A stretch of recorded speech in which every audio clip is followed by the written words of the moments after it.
Society में एक बड़े अफसर रहने के लिए आए जो हाल ही में सेवानिवृत्त हुए थे। ये बड़े वाले रिटायर अफसर हैरान परेशान से रोज़ शाम को सोसाइटी के पार्क में टहलते हुए अन्य लोगों को तिरस्कार भरे नज़रों से देखते रहते थे। किसी से बात भी नहीं करते थे। एक दिन एक बुजुर्ग के पास शाम को बात करने की सोचकर उनके पास ही बैठ गए। फिर लगातार रोज़ बैठने लगे। उनकी वार्ता का विषय एक ही होता था, मैं इतना बड़ा अफसर था कि पूछो मत, यहाँ तो मजबूरी में आ गया हूँ, इत्यादि इत्यादि। और वह बुजुर्ग रोज़ उनकी बातें शांतिपूर्वक सुना करते थे। एक दिन जब सेवानिवृत्त ऑफिसर की आँख में कुछ प्रश्न, कुछ जिज्ञासा दिखी तो बुजुर्ग ने ज्ञान दे ही डाला। उन्होंने समझाया, आपने कभी फ्यूज बल्ब देखा है? बल्ब के फ्यूज हो जाने के बाद कोई देखता है कि कौन बल्ब किस कंपनी का बना हुआ था, कितने वाट का था, उससे कितनी रोशनी और जगमगाहट होती थी।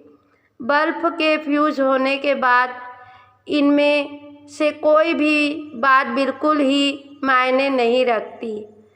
लोग ऐसे बल्ब को कबाड़ में डाल देते हैं, है कि नहीं?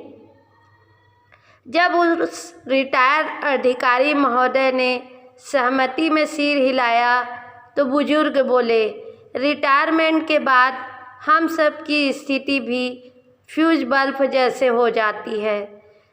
हम कहाँ काम करते थे, कितने बड़े पद पर थे, छोटे पद पर थे, क्या रुतबा था, यह सब कुछ कोई भी मायने नहीं रखता। अब कुछ देर शांति के बाद अपनी बात जारी रखते हुए बुजुर्ग ने फिर बोलना शुरू किया कि मैं सोसाइटी में पिछले 5 वर्ष से रहता हूँ और आज तक किसी को यह नहीं बताया कि मैं 2 बार संसद सदस्य रह चुका हूँ।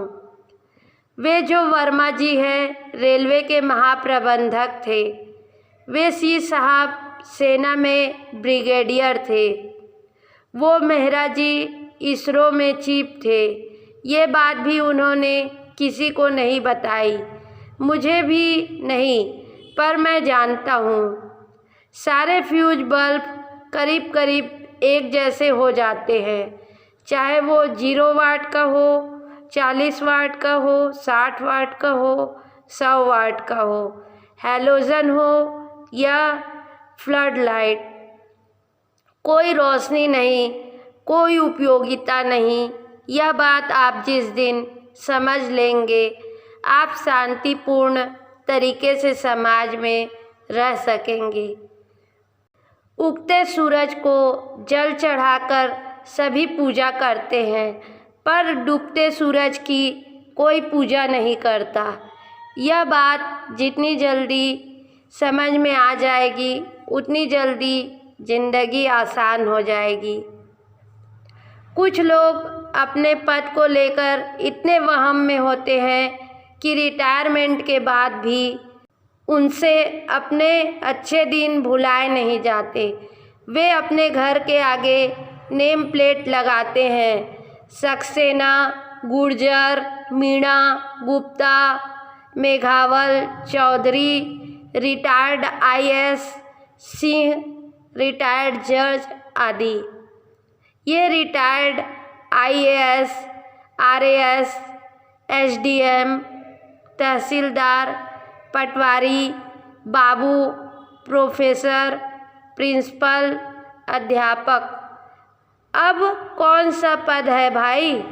माना कि आप बहुत बड़े ऑफिसर थे, बहुत काबिल भी थे, पूरे महकमे में आपकी तूती बोलती थी, पर अब क्या? अब तो आप फ्यूज बल्ब ही है ना। यह बात कोई मायने नहीं रखती कि आप किस विभाग में थे, कितने बड़े पद पर थे, कितने मेडल आपने जीते हैं।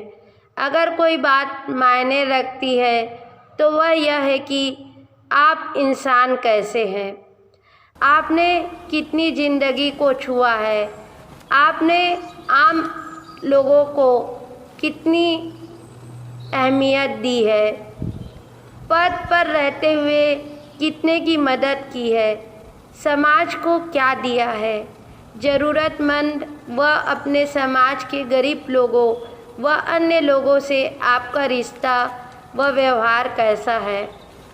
आप से लोग डरते हैं या आपका सम्मान करते हैं।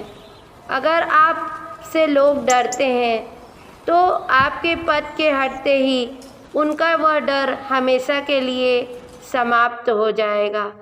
पर यदि आप लोगों का वे सम्मान करते हैं तो यह सम्मान आपके पद विहीन होने पर भी कायम रहेगा।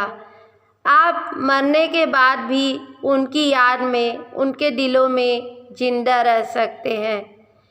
इसलिए हमेशा याद रखिए, बड़ा अधिकारी, बड़ा कर्मचारी बनना बड़ी बात नहीं, बड़ा इंसान बनना बड़ी बात और बड़ी ज़रूरत है। बड़ा दिल रखिए, सदा उदार बने रहिए, किसी की मदद का कोई मौका मत चूकिए, कोई भेदभाव नहीं, सब अपने ही हैं। इंसान बड़ा बनता है अपने कर्मों से, न कि पैसे, रुतबे या शिक्षा से। यह आप ज़रूर विचार करके देखिए। आप लोगों को मेरी यह कहानी कैसी लगी, प्लीज़ मुझे कमेंट्स बॉक्स में लिखकर बताइए। और आप लोगों को मेरी यह कहानी अच्छी लगी हो तो प्लीज़ मेरे चैनल को सब्सक्राइब करिए। धन्यवाद।